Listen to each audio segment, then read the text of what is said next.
لا إله إلا الله محمد رسول الله عليه صلاة الله وآله والأحب. Assalamualaikum warahmatullahi wabarakatuh.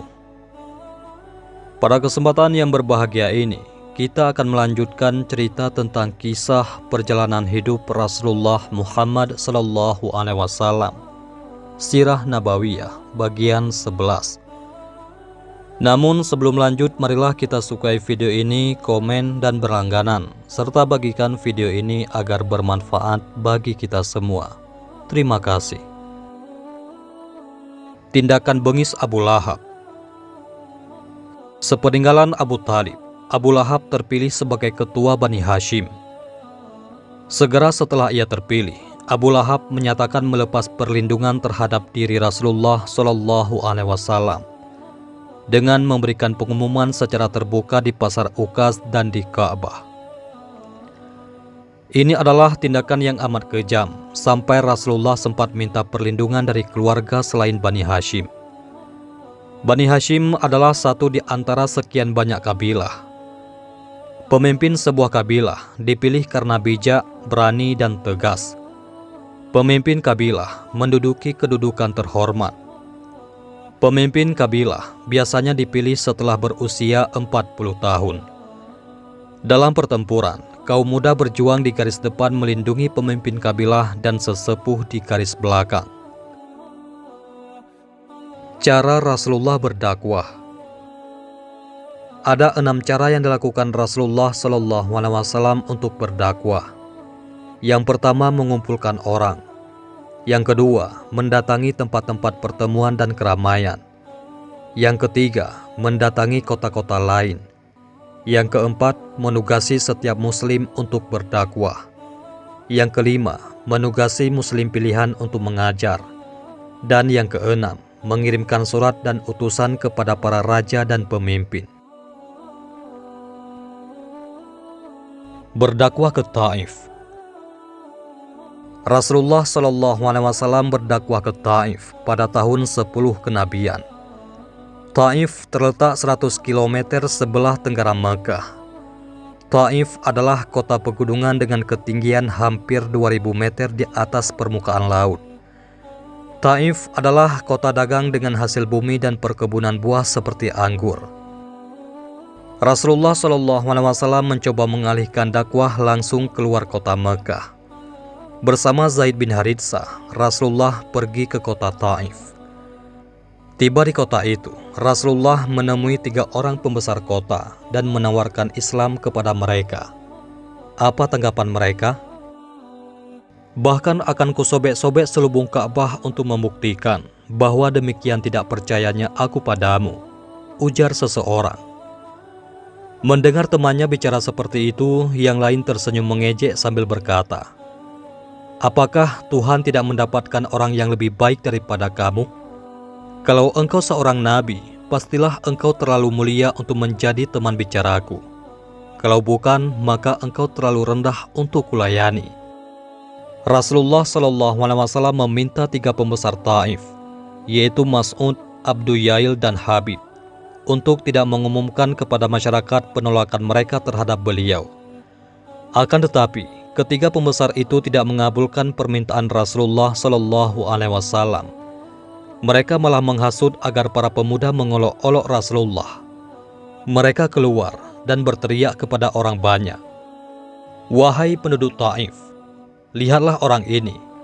Ia mencoba mengganti para berhala kita dengan satu Tuhan baru yang tidak terlihat." Para pemuda mulai datang bergerombol dengan wajah memerah karena murka. "Orang ini rupanya berniat menipu dan membodohi kalian. Apa yang akan kalian perbuat? Usir dia. Jangan cuma diusir, lempar dia dengan batu agar jera, dan tidak berani membawa kegelaannya kemari." Kemudian mulailah para pemuda melempari Rasulullah SAW dengan batu. Melihat hal itu, orang-orang kaya tidak mau ketinggalan. Mereka menyuruh budak-budaknya, "Hei, tunggu apa lagi? Ambil batu dan lempari dia. Sekaranglah saatnya kalian bersenang-senang." Rasulullah dan Zaid berlari di sepanjang jalan keluar kota Taif. Mereka diikuti hujan batu, disertai gemuruh caci maki dan cemooh gerombolan pemuda dan budak. Batu-batu terbang berbunyi debak-debuk, menghantam seluruh tubuh Rasulullah meski sudah dilindungi oleh Zaid. Darah suci Rasulullah SAW berceceran di sepanjang jalan. Doa Rasulullah. Setelah jauh keluar dari kota, gerombolan orang yang mengejar Rasulullah pun membubarkan diri dengan senyum puas dan mengejek. Saat itu Rasulullah bertemu dengan seorang istri pembesar Taif dari Bani Jumah yang sedang lewat. Perempuan itu memandang Rasulullah dengan rasa kasihan bercampur heran. "Lihatlah apa yang ditimpakan kepada kami oleh rakyat suamimu," sabda Rasulullah.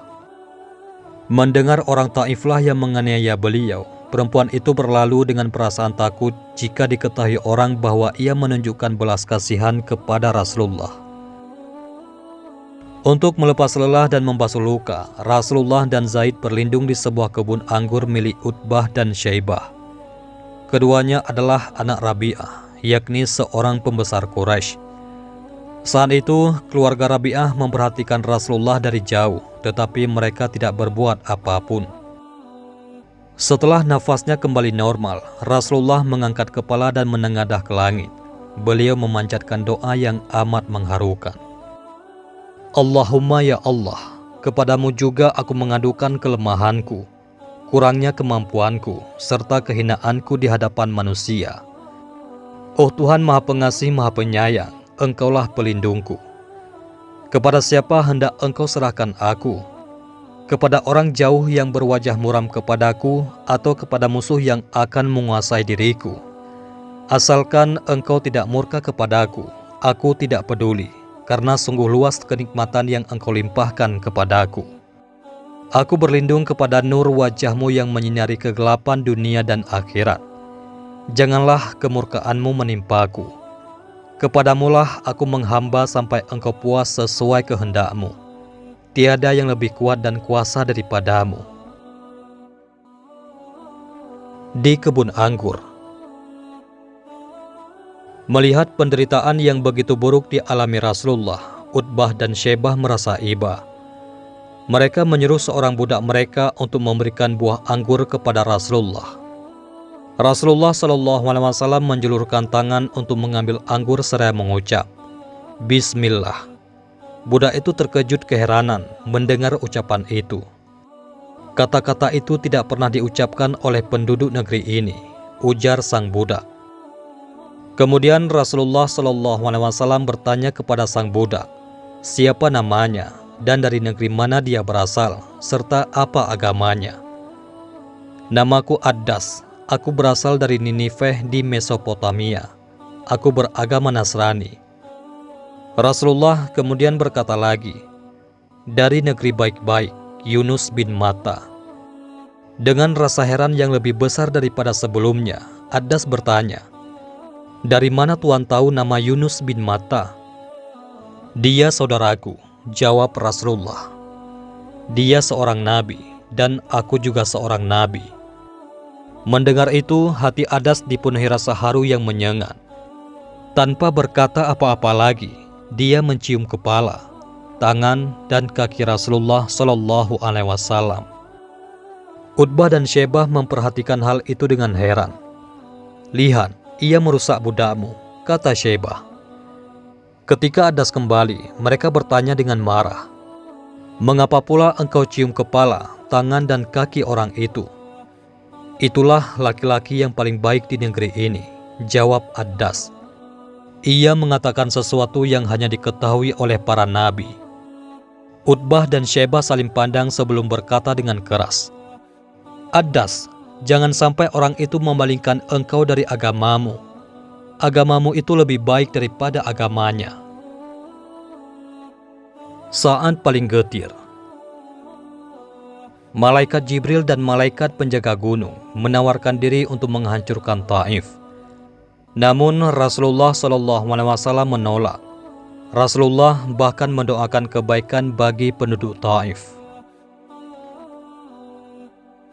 Kembali ke Mekah. Setelah Abu Talib meninggal, Abu Lahablah yang terpilih sebagai pemimpin kabilah Bani Hashim. Abu Lahab langsung mengumumkan kepada khalayak bahwa Bani Hashim kini tidak lagi melindungi Rasulullah. Hal itu berarti Rasulullah boleh dianiaya, bahkan sampai dibunuh oleh siapapun. Tidak akan ada yang menuntut balas kematiannya. Dalam perjalanan kembali ke Mekah, keadaan Nabi yang tanpa perlindungan ini merisaukan Zaid. Zaid pun bertanya, "Ya Rasulullah, apa yang akan kita lakukan jika kita kembali ke Mekah tanpa perlindungan? Aku khawatir jika orang akan berbuat sewenang-wenang kepada Anda." Rasulullah menatap Zaid dengan pandangan menghibur sambil berkata dengan keyakinan penuh, "Allah Subhanahu wa Ta'ala akan melindungi agama dan Rasul-Nya." Tiba-tiba di luar Mekah, melalui seorang budak, Rasulullah menghubungi Al-Akhnas bin Syarik, yakni untuk menanyakan apakah ia mau memberi perlindungan. Namun Al-Akhnas menolak. Rasulullah SAW kemudian menghubungi Suhail bin Amr dari Bani Amr bin Lu'ay, tetapi ia juga menolak. Akhirnya Al-Mut'im bin Adi bersedia memberi perlindungan. Esok paginya Al-Mut'im menuju Ka'bah dan mengumumkan perlindungannya. Abu Lahab datang dan memprotes dengan ejekan, "Kamu memberi perlindungan atau menjadi pengikutnya?" "Kami memberi perlindungan kepada orang yang seharusnya engkau lindungi," jawab Al-Mut'im. Suatu hari Rasulullah pergi ke Ka'bah. Abu Lahab melihatnya dan berseru kepada sekumpulan orang Quraisy dengan nada menghina, "Wahai keturunan Abdul Manaf, inilah nabi kalian." Menanggapi olokan itu, Utbah bin Rabi'ah berkata, "Peduli apa pula engkau? Apakah kita ini mempunyai seorang nabi atau raja?" Rasulullah SAW mendekati keduanya dan bersabda, "Wahai Utbah, demi Allah, ucapanmu adalah tanggunganmu sendiri. Sementara untukmu, wahai Abu Jahal, nasib jelek akan menimpamu, sehingga kelak engkau akan sedikit tertawa dan banyak menangis." Saat penuh perjuangan. Setelah Abu Thalib meninggal, ruang gerak dakwah Rasulullah SAW di Mekah semakin sempit. Rasulullah SAW pun mencoba mengalihkan dakwah Islam ke suku-suku Arab lain yang sering berdatangan ke Mekah pada bulan-bulan haji. Setiap hari Rasulullah SAW mengunjungi perkemahan Badui. Setiap kali itu pula Abu Lahab mengikuti Rasulullah. Setelah Rasulullah SAW beranjak pergi, Abu Lahab mendekat dan berkata, "Orang yang tadi hanya ingin menukar kepercayaan Anda kepada Lata dan Uzza, serta jin-jin sekutu Anda dengan agama sesat yang dibawanya." Seorang pemuka kabilah Badui pernah bertanya kepada Rasulullah SAW, "Kalau kami jadi pengikutmu dan Tuhan memberimu kemenangan menghadapi lawanmu, apakah kami akan berkuasa setelah Anda?" Rasulullah SAW menjawab, "Kekuasaan adalah pemberian Allah ketika Ia menghendaki." Dengan muka masam, pemimpin kabilah itu berkata ketus, "Dugaan saya, Anda ingin mengharap kami melindungi Anda dari orang Badui dengan dada kami. Lalu kalau Anda menang, orang lain akan memetik untung. Tidak, terima kasih." Aisyah dan Saudah. Walau keadaan semakin berat, Rasulullah tetap berjuang dengan gigih. Namun demikian, semakin gigih pula suku-suku pengembara Arab menolak Rasulullah. Pada saat penuh perjuangan itulah Rasulullah menikah dengan Aisyah, yakni putri Abu Bakar. Pernikahan itu bertujuan mempererat tali persaudaraan dengan para pendukung Islam yang setia. Tali persaudaraan yang erat itu sangat penting pada saat-saat sulit seperti itu. Pernikahan Rasulullah SAW dengan Aisyah merupakan penghargaan setinggi-tingginya bagi Abu Bakar, yakni ayah Sayyidah Aisyah sekaligus sahabat Rasulullah. Pernikahan ini merupakan suatu bentuk kemenangan dalam persaudaraan yang penuh cinta kasih antara Abu Bakar dan Rasulullah sejak masa sebelum diangkat menjadi Rasul. Sebelumnya Rasulullah SAW menikahi Saudah. Saat itu Saudah telah menjadi janda setelah suaminya meninggal di Habasyah. Tujuan pernikahan itu adalah untuk menolong Saudah yang hampir hidup terlunta-lunta setelah suaminya wafat.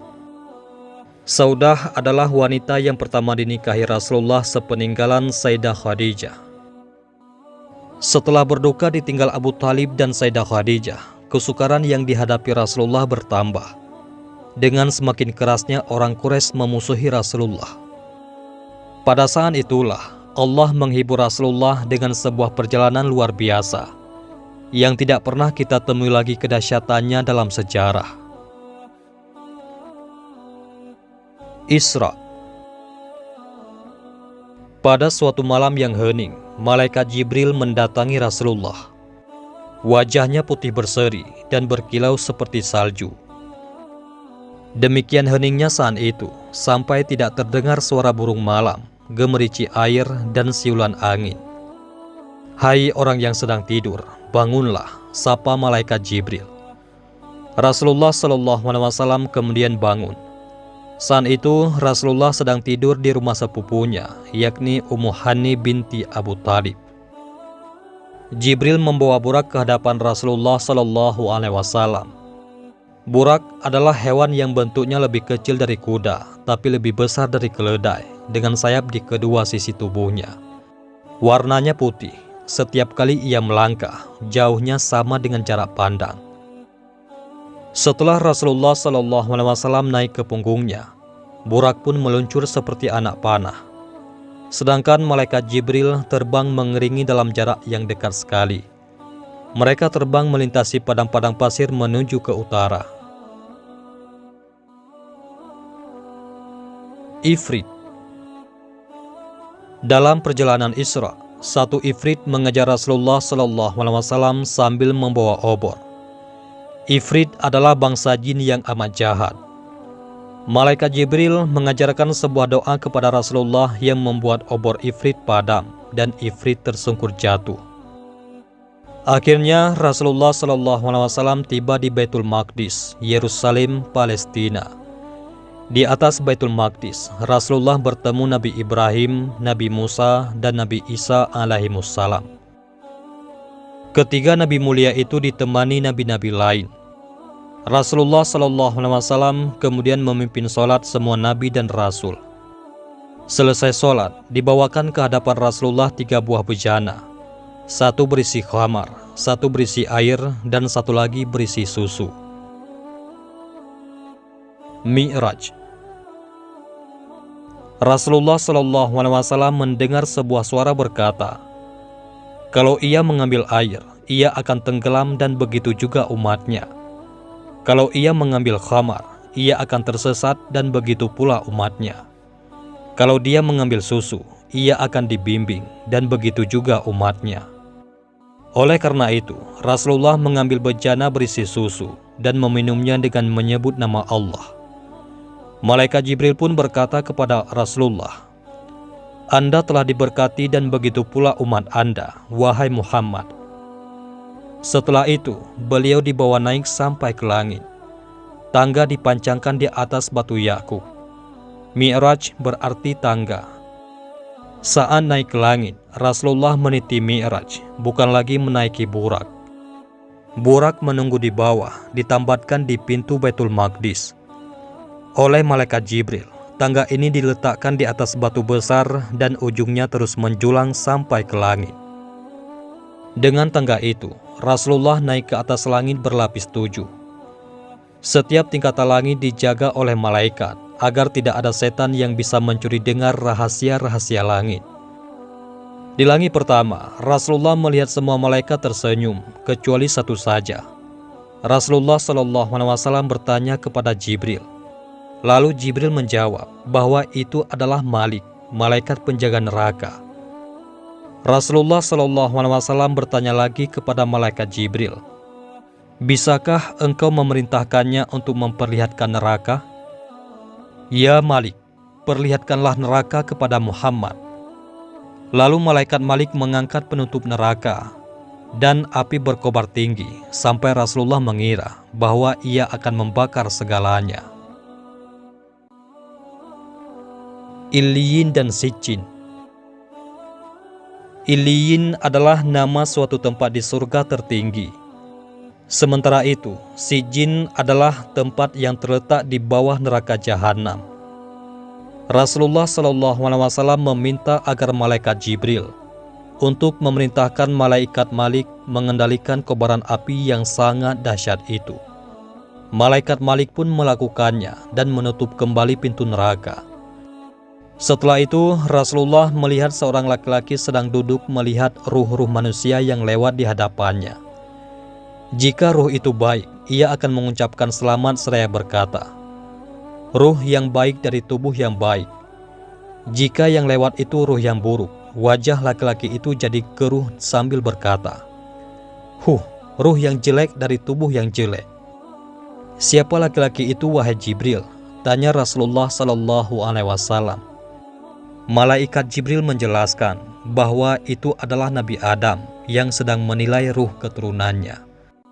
Ruh orang yang beriman membuat Nabi Adam gembira, sedangkan ruh orang kafir dan murtad membuat beliau kesal dan murung. Ke langit berikutnya. Rasulullah SAW melanjutkan perjalanannya bersama malaikat Jibril. Beliau melihat orang-orang berbibir seperti bibir unta.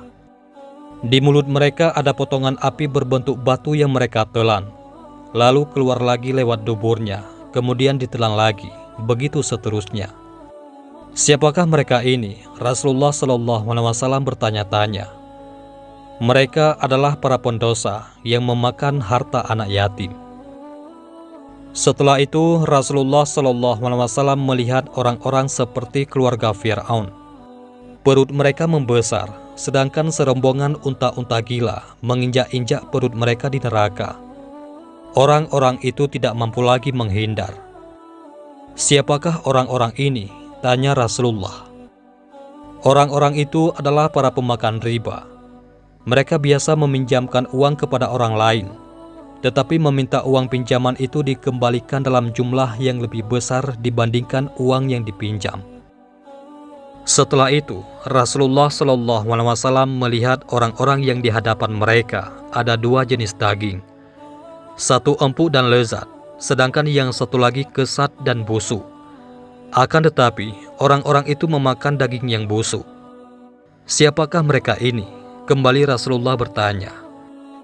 Dijelaskan kepada Rasulullah bahwa orang-orang itu menelantarkan istrinya dan mendekati perempuan lain yang tidak halal.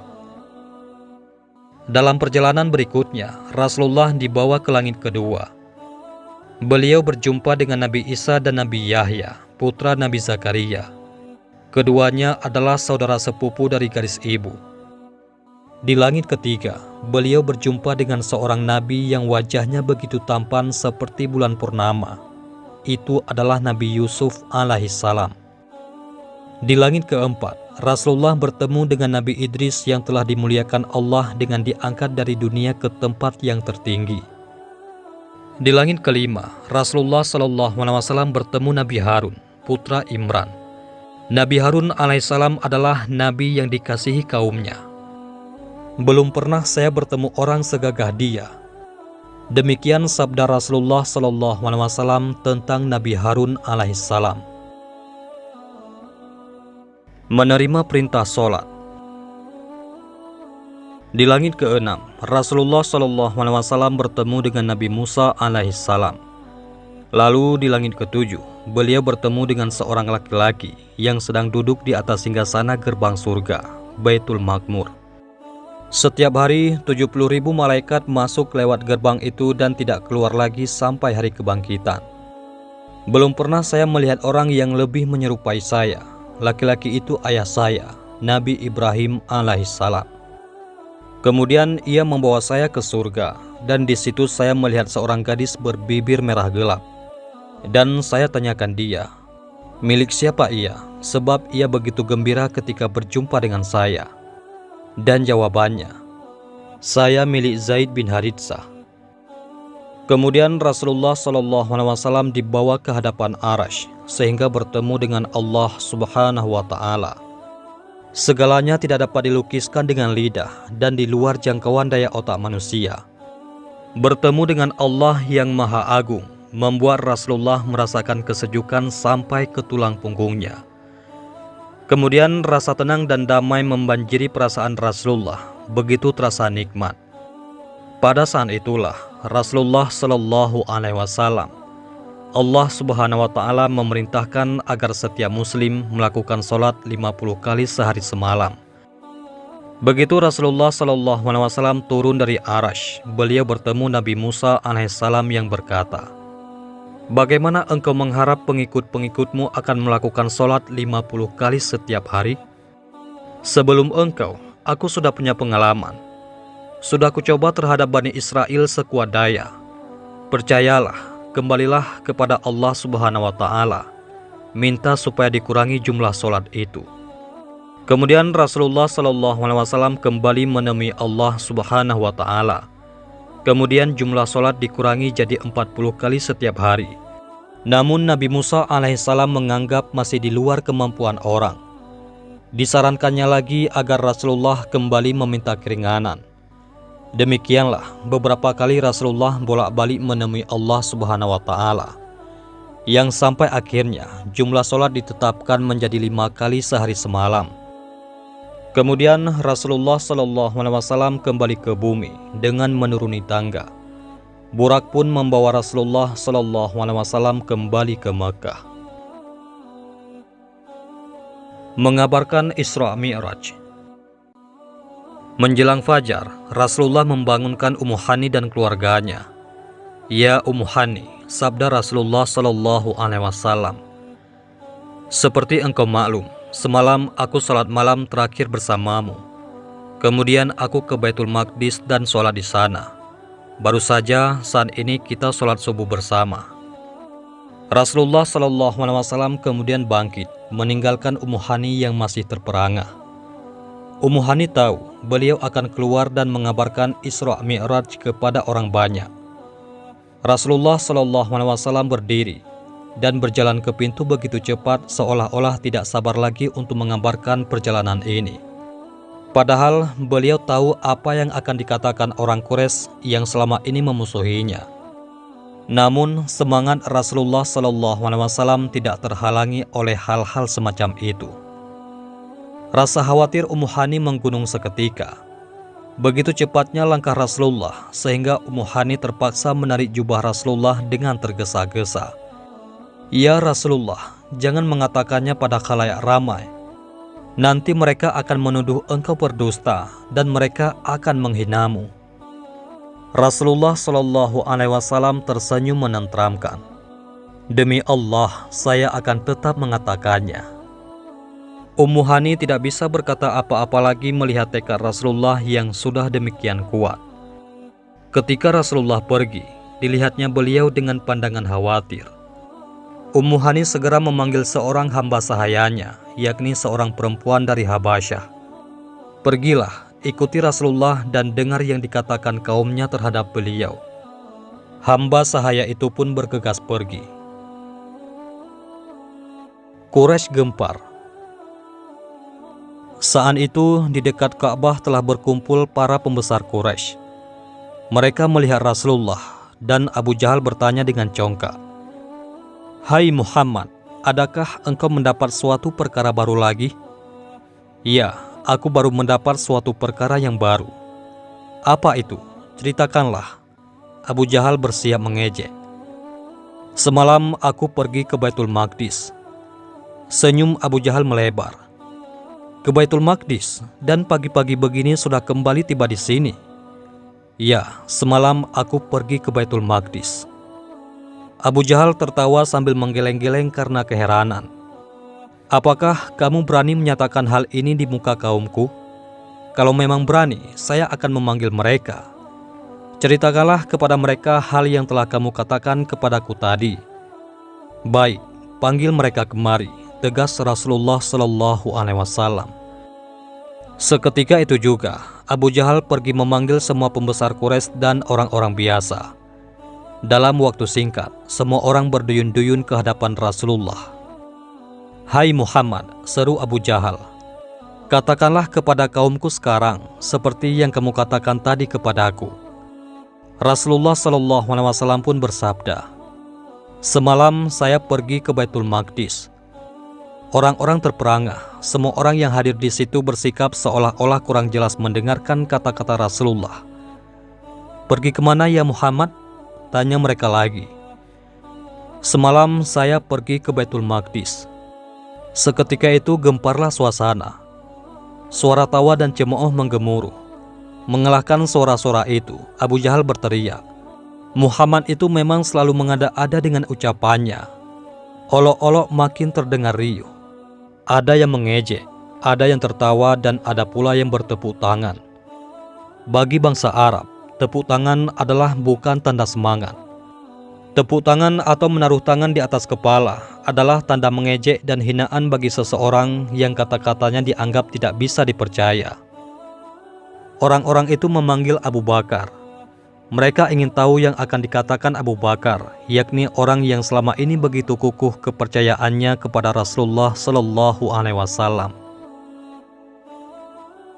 Abu Bakar membenarkan cerita Rasulullah. Kalian berdusta, kata Abu Bakar kepada orang-orang yang datang kepadanya. Sungguh, Muhammad kini berada di Ka'bah, sedang berbicara dengan orang banyak. Kalaupun itu yang dikatakannya, kata Abu Bakar, tentu dia bicara yang sebenarnya. Dia mengatakan kepadaku bahwa ada berita dari Tuhan, dari langit ke bumi, pada waktu malam atau siang, aku percaya. Padahal tadi itu lebih mengherankan daripada berita sekarang ini. Abu Bakar radhiyallahu an kemudian mendatangi Rasulullah. Saat itu orang-orang Quraisy sedang meminta Rasulullah menggambarkan bentuk Baitul Maqdis. Mereka tahu Rasulullah belum pernah satu kali pun berkunjung ke tempat itu. Sementara itu, beberapa orang dari mereka telah terbiasa berdagang sampai ke Syam dan melewati Baitul Maqdis berkali-kali. Abu Bakar adalah salah seorang yang pernah berdagang ke sana. Mendengar Rasulullah SAW begitu tepat menggambarkan keadaan Baitul Maqdis, Abu Bakar berkata di hadapan semua orang, Rasulullah, saya percaya. Bahkan orang-orang kafir sekalipun menggeleng-geleng kepalanya, heran bercampur kagum mendengar kata-kata Abu Bakar. Mereka menghormati kesetiaan dan tingginya rasa percaya Abu Bakar kepada Rasulullah SAW.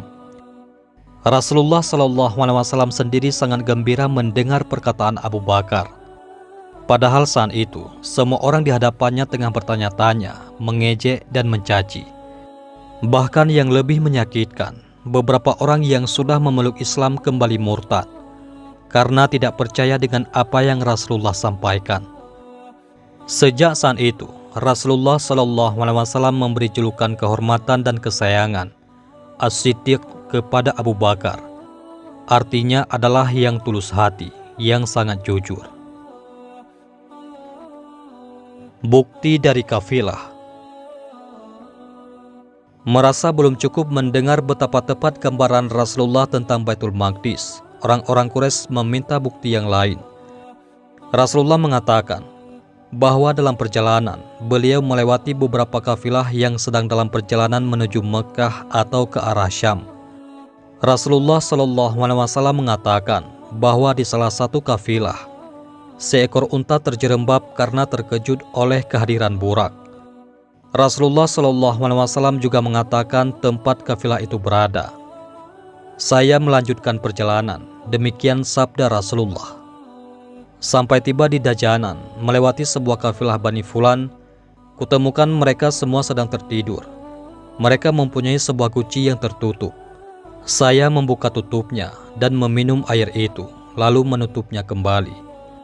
Sudah menjadi kebiasaan kafilah Arab untuk menyediakan guci minum yang bisa dinikmati oleh siapapun tanpa perlu izin lagi. Bahkan biasanya yang disediakan adalah susu. Sebagai bukti, kafilah itu sekarang sedang menuruni dataran tinggi Baida di celah Tanim. Kafilah itu dipimpin seekor unta berwarna kelabu dengan muatan 2 kantong. Yang satu hitam dan yang satu lagi berwarna belang. Orang-orang kemudian bergegas menuju celah itu. Mereka menemukan bahwa unta pertama yang mereka jumpai sedang memimpin kafilah memang persis seperti yang digambarkan Rasulullah. Orang-orang juga bertanya kepada anggota kafilah tentang guci air. Ketika kami bangun pada pagi hari tadi, guci itu masih tertutup, tetapi isinya kosong. Padahal semalam guci itu penuh berisi air, jawab anggota kafilah. Orang-orang saling berpandangan, mengakui yang Rasulullah SAW katakan. Terlebih lagi setelah itu, mereka bertanya pada rombongan kafilah lain tentang unta yang terjerembab. Kami memang terkejut mendengar sesuatu seperti apa yang bergerak cepat di langit. Sesuatu itu membuat seekor unta kami terkejut dan terjerembab. Demikian bukti-bukti kebenaran Isra Mi'raj sudah begitu kuat. Namun orang-orang seperti Abu Jahal tidak bisa berubah menjadi orang beriman. Wallahu a'lam bissawab.